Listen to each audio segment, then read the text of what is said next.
And now, here's Mike Muse with the political news. So let's get right to it and meet the candidates. That completes the opening statements. We're going to get right to it. On Sway in the Morning. Fresh off of the Oscar weekend and as well as his show, The Mike Muse Show. If you miss any of the episodes, citizens, always go to SiriusXM.com/on-demand. You get to hear The Mike Muse Show on the POTUS channel. Welcome on this Monday, though, Mike Muse. It's back to work. I know the Oscars was last night, but it's back to work in this political field. What you got going on? Happy Monday, Heather B. Happy Moon Day. It's so great to see you. You too. So the biggest story that I wanted to do a deep dive into, folks, is just trade and tariffs. So we hear that term and wording a lot, but we don't really know what that means sometimes, and sometimes we don't know how that will impact our day-to-day. And so, citizens, I'm here to let you know that you should tune in as this tariff discussion begins to go forward, and here are some of the reasons why. So over the weekend on Friday, President Trump announced that he will increase tariffs on steel by 25% tariffs on steel, and a 10% tariffs on aluminum coming in. And so what tariffs mean is this: it's a tax on goods that are being brought into America. And so the idea is to lessen the competition for aluminum and steel. President Trump wants to see those two industries revived. And his belief is that with less steel, less competition from international waters coming over to the United States, that it will make the prices better and more opportunities for American steel workers. But as we talk about, citizens, there's always two sides to every coin. And so, interesting enough, I want you to hear the words from Senator Lindsey Graham on his belief on tariffs. And for the record, Lindsey Graham is a Republican out of South Carolina. Bad idea. Here's what I would tell the president. The reason our steel industry's been decimated is because of China dumping. China produces more steel than the world consumes for several years in a row. China's your problem, Mr. President. Taxing European car imports hurts BMW because they can do the same thing to us. BMW makes more cars in Greenville, South Carolina than any plant in the entire BMW family. Volkswagens come to South Carolina. We got a steel plant in South Carolina. We make more tires than any place in the United States. 32% of the tires exported from the United States comes from South Carolina. This tariff on steel is going to hurt them. So that's one side, but interesting enough, Heather B., on the flip side, there's a Democrat, Senator Joe Manchin out of West Virginia, and here's what his thoughts are on tariffs. Okay. I like where the president's going on this. I really do. And I'm here, West Virginia, Weirton, West Virginia, Ravenswood, West Virginia, we've lost thousands and thousands of jobs. So 25 and 10% tariffs. Well, I'm not going into particulars, okay? I think that at the end of the day, we'll come to what's responsible. So what's interesting about those two dynamic, citizens, is it comes down to what the economics is of their state. And as we all know, senators are definitely, they represent the national interests of America, but their first priority is always to their state. So Senator Lindsey Graham, as he mentioned, BMW has the largest manufacturing plant within the United States. And what his position is that if we do impose a tariffs on aluminum and steel, it has upset the European Union. The European Union has come out strongly and said that they will actually retaliate in ways that, in terms of jeans, so Levi's will be at stake. Also, too, bourbon will be at stake. Bourbon as an alcohol? Yes, bourbon as an alcohol. Sorry, yeah, you thought I'll pop up out like a jack in a box. Why bourbon? So what that means is that, so now we're essentially starting what is a trade war. So if we're going to raise prices and taxes on goods that are coming from Europe, Europe says they want to raise prices and taxes on goods that are coming in from the United States. What President Trump said was that if the European Union does do that, what he will emphasize is, he said on Twitter on Saturday, he says, quote, if the European Union wants to further increase their already massive tariffs and barriers on U.S. companies doing business there, we will simply apply a tax on their cars, which freely pour into the U.S. They make it possible for our cars and more to sell there. Big trade imbalance. So what that means, citizens, that if you like European cars, to what Senator Lindsey Graham was talking about, if you like BMWs, if you like Mercedes-Benz, if you drive Volvo, so any European car, that car will now be more expensive if that kind of goes into play, which then the Europeans said they will come back and retaliate further. So what we're going to see is a high increase in prices and goods for both sides of the equation. What Senator Lindsey Graham was also saying was that, is this the best method to go about it? The issue is China. China is dumping a lot of aluminum and steel across the world. And so what Lindsey Graham's position is, why don't we just attack China at the source and just do a targeted tariff increase versus doing this overall broad stroke really that sweeps into the European Union, who is one of our greatest trade partners altogether. What's interesting about this, though, Heather B., is that as we see China not being the real focus of it, China is upgrading their systems when it comes to alternative energy. They're also becoming the leaders of the artificial intelligence, as we talked about. You mentioned my show over the weekend. I talk about this called the future of work, citizens. That's big data, that's machine learning, that's AI, that's the automation of manufacturing that is really changing the dynamic of our workforce. President Trump, when he was campaigning as a candidate, he believed that manufacturing and the loss of that is what's really causing our jobs due to an imbalance in trade. But actually, what a lot of individuals believe is that it's just automation, and the research supports that in data. So, Heather B., there's always a trickle-down effect in terms of what will be the cost of that scenario. Most important that will be impacted, Heather B., are you ready for this? Is beer and soda.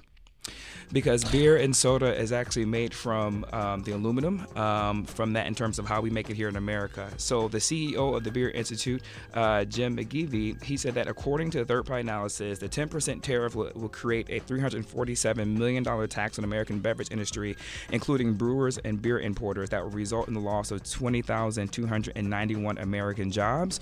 Also, Campbell's Soup came out and said the same thing, that the soup prices will go up if we engage in this trade war scenario that's going to happen. And ladies and gentlemen, if you like chocolate, you know those Hershey's Kisses, those Hershey candy bars. They wrap them up in a little. They're wrapped up in aluminum foil, and so we could see prices of aluminum foil go up as well.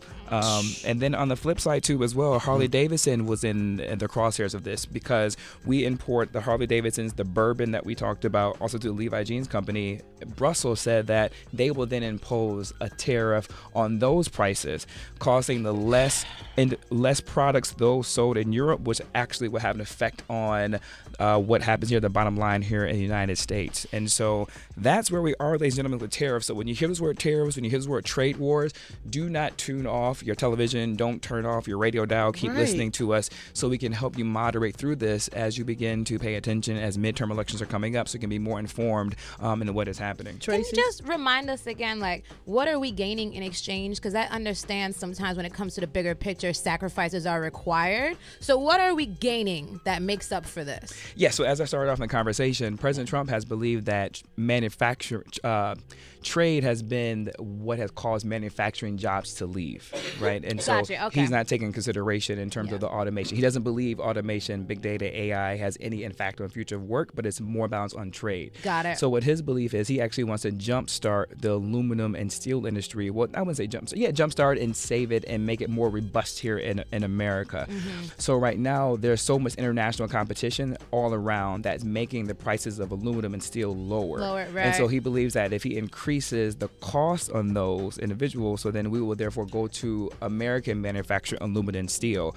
But as of right now, the inverse effect on that will be the automotive industry. A lot of automotive car companies, even American automotive car companies, get their aluminum and steel imported from international. So then our prices will go up in terms of the cars that we purchase even here in the United States. This on the American cars too as well. And then also the fallout will be, will we lose American jobs? But at the overall arch of this whole scenario, Heather B. and Tracy G, is really what I'm talking about is how do we see future of work, right? And so that's really a question for the citizens really to think about, right? Do we see future of work as, are we going towards big data? Are we going to artificial intelligence? Artificial intelligence, ladies and gentlemen, is like Siri, right? It's like your Alexa from Amazon. Google Home, it's Netflix, right? It's how we watch and the predictive analysis, right? And the automation of manufacturing plants. Do we see it going that way? And if so, should we be preparing our workforce for that? Or do we see the American workforce going back to manufacturing? Is it steel? Is it aluminum? Is it coal? Well, let's put it out there. 888-742-3345. Citizens, you have just been thoroughly informed by Mike Muse with the political news. It's time for you to chime in on this conversation. 888-742-3345.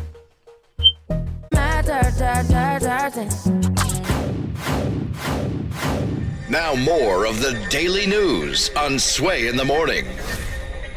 Every single phone line is lit up, but I'm not trying to discourage you not to call. Keep trying to call 888-742-3345. And the phone lines are lit up because Mike Muse, who does our political news fresh off the weekend from his show. Of course, you can go to SiriusXM.com/on-demand to hear it back. It's on the POTUS channel. Mike Muse was breaking down this whole tariff thing. And Mike Muse, listen, I'm just upset because it's destroying my industry. Beer, bourbon, and aluminum foil because, damn it, I cook. Yeah. And to me, Reynolds Wrap, I hate cheap aluminum foil. I just have to be honest with you, Mike Same Mills. here for the dollar store. I can't stand the that. dollar store aluminum foil is just one for the birds. So I buy the Reynolds Wrap, but it's expensive. It is not cheap. I can't imagine it being raised 39 cents more or $1 more. It's already a small fortune. Yep. Is this what we're talking about? Yes, it is. And so this is the impact of what's going to happen with the trade wars. And so as we begin to increase the tariffs, essentially the taxes of goods brought in from international countries, we will see a cost of those goods begin to increase and go up. Yeah. But the idea is that hopefully that the American businesses, the cost will be cheaper for them and individuals will start purchasing more from American companies. Mike Muse is in this conversation, and we want you to join in it as well. 888-742-3345. Hey, Rich, how you doing? Good morning, Rich. What's going on with you? Chime in. Hey, Rich. What's up, Heather B? How y'all doing this morning? Man, we feeling good this morning. Get to it, Rich. I like your energy.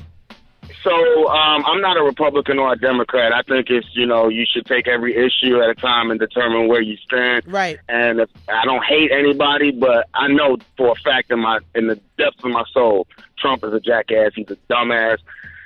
And I don't agree with anything he does. But I did just lose my job to what you guys were talking about, a virtual assistant.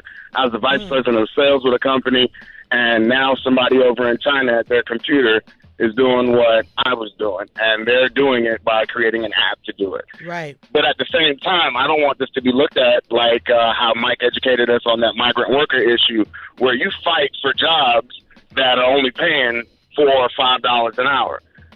I agree with President Trump that manufacturing jobs do exist because there are giant manufacturing facilities over in China and India and other parts of Europe that are employing hundreds of thousands, if not millions of people. So some of those jobs could be here. If China is exporting and dumping steel more than what the year and the next year and the next year for the world could use, then somebody's manufacturing that over in China. Those jobs could be here. And when I lose my job, if that's a $15, $20 an hour job, I would love to see plants here. And you say, hey, you know what? Campbell's soup is going to cost more. Beer is going to cost. Put them in different things. Put them in plastics. Put them in cardboard. Put them in something else. I mean, as long as it tastes the same and I still get drunk off of it, I really don't care. But at the end of the day, it is about, and I'm not an economic person. I got a B in macroeconomics, as a matter of fact. Nice. But just looking at the whole issue, I understand the point to have to do something. And yeah, the world is going to take a staunch view on it and look at us as if we're thumbing our nose at them because we're raising the price on stuff that they're importing. But he did mention that it would be select countries because Canada is one of those people that, does have steel imported to us. And we wouldn't want to have a border neighbor so close to us that we thumb our nose at. But China, absolutely, that would be one to go ahead and, say, no, we're not taking that anymore. If you like BMWs and Mercedes, hell, if you can afford that, yeah, pay $5,000 more for it. Thank you, Rich, for your comment. Mike Muse. So Rich raised a lot of issues with that one, so I'll just summarize it up quite as briefly as I can. So in terms of manufacturing jobs in China, we all know China's labor laws are different here in the United States, and so that's a whole other thing with the sweatshops in terms of the cheap labor that they pay for that. But Rich, you honed in right on it when you talked about virtual assistants, which is what I talked about in the report. Automation is now the movement of where we're going for manufacturing. Yeah. So this idea of bring back our jobs, they're not coming back in the boom heyday of what it used to be, right? I used to, I'm an engineer by degree, citizens, as you know by now, and part of my classes and even my internships in our cases we would actually go into the plant, and our job was to figure out how can we do lean manufacturing, meaning how can you reduce inventory, and also too, how can you reduce human capital? When you do that, you actually save the company's bottom line, and they increase their profits and revenues. So we were doing that before I even got into radio. So imagine where we are now in terms of manufacturing place going fully automated when it comes to that. So what Rich is saying, and when he's saying back with the whole the immigration saying like is who's taking our jobs and who's not, no one is taking anyone's job. It's the computers and technology is, and what are we doing to adjust? And I think that is a bigger question we should be asking our politicals in terms of vocational training, educational training, to flip it. Man, even if thank you, Rich, for your call. Thanks, your citizen. Even if something simple as driving, you get on these different highways, you be hard pressed to find somebody sitting in a booth. Everything everything is just easy pass. You can't talk to anybody. I went to a casino and it was a virtual dealer. Yeah. You know, we're lazy. We're lazy, Mike Muse. So as much as people complain, we're lazy too, and we kind of welcome in all of this artificial intelligence. We got Carl on the line from Jersey. Jersey, stand up. What up, Carl? What up, family? How y'all doing? What's up? Talk to Mike Muse. Chime in. I'm caller, long time listener. How you doing, Mike Muse? You're a citizen, baby. Talk to him, Carl. You know, and also a 20-year veteran. The tariffs, Thank to you. me, I think it's a bigger picture than that. I think that they're trying to destabilize the European Union and also have our allies go against us. It's a bigger picture than that. You know, we have bases all over the world, and we have agreements with a lot of these countries that people don't understand with. And the pricing is a part of that agreement, part of a lot of these SOFA agreements that we have. And once these prices go up, you're going to see a lot of our bases moving out of these areas, which I hate to say it, Russia wants that destabilization of the European Union. And that's all I got to say. Thank you. But Mike Muse, when you talk about the steel industry, does that involve like construction and building it all? I know we talked about. Yes, so prices will go up in terms of building new offices and also too in building your homes. So we'll see an increase in prices when it comes to that. The Carl just mentioned some of the other countries as well as Rich did too as well. So the UK has responded, Brussels has responded, China, Mexico, Canada, Brazil, and Japan. Mm-hmm. They all said they will retaliate as needed with this new trade that's come into play. I got Claudette on the line from Texas. Good morning, Claudette. How you doing? Good to hear a female calling in on this topic. What's up, Claudette? Good morning. Good morning. The thing that I'm thinking about, is, especially with the aluminum type of manufacturing, is do we have plants that can produce as much aluminum as we consume? In the Corpus Christi area, we had Sherwin Alumina, which was formerly Reynolds Aluminum. Oh, wow. That has closed down. It is completely closed. It no longer exists. So you've got to look at, can you produce enough? It's not whether you want to just buy American. It's, we set up our lifestyle so that we are global now. Mm-hmm. And with lean processes like what you talked about, I have a business degree, and lean processes has always been part of what I do at work. Yep. It's finding a way to make everything as cut and as clean as possible to save money. Yes. Absolutely. And, even the Six Sigma process. Yeah. Exactly. Mm-hmm. And people are not taking into effect of how we built our lifestyles now. I drive a BMW. I'm driving it right now. I don't want to pay any more for it than I already do. Yes. You know, I don't want to pay more. And America has set up their lifestyle as we want everything cheap. Cheap means it doesn't get made here. Wow. Thank you for your call and your comment, Claudette. You're a citizen of Sway in the Morning. We got Mike on the line. Mike, real quick, you're calling in from North Carolina. I love North Carolina, Mike. What do you want to say to Mike? That's why I took this call on the topic. Mike, I didn't know you were an engineer, Mike. That's what's up. You touched on it briefly quick, but, I just wanted to remind people, the construction industry, this is kind of turmoil for us because steel is such a big factor in construction. And I'm an estimator, and budgets right now, projects are a mess. And as we know, so much economic development is tied into construction, especially here in Raleigh, where there's a lot of office building, a lot of multifamily building. And, with 10% to 15% increases in large-scale construction, they might move those plants and those manufacturing jobs just to a different country on the construction costs alone. So it's definitely just something to keep in mind with these tariffs, the cost of raw materials and construction increasing significantly. And so, Mike, this will also, too, since you work in this space, right, this will also increase cost of homes and when corporations are trying to build new office spaces, too, as well, correct? Oh, definitely. Heavy gauge metal framing, even light gauge metal framing right now.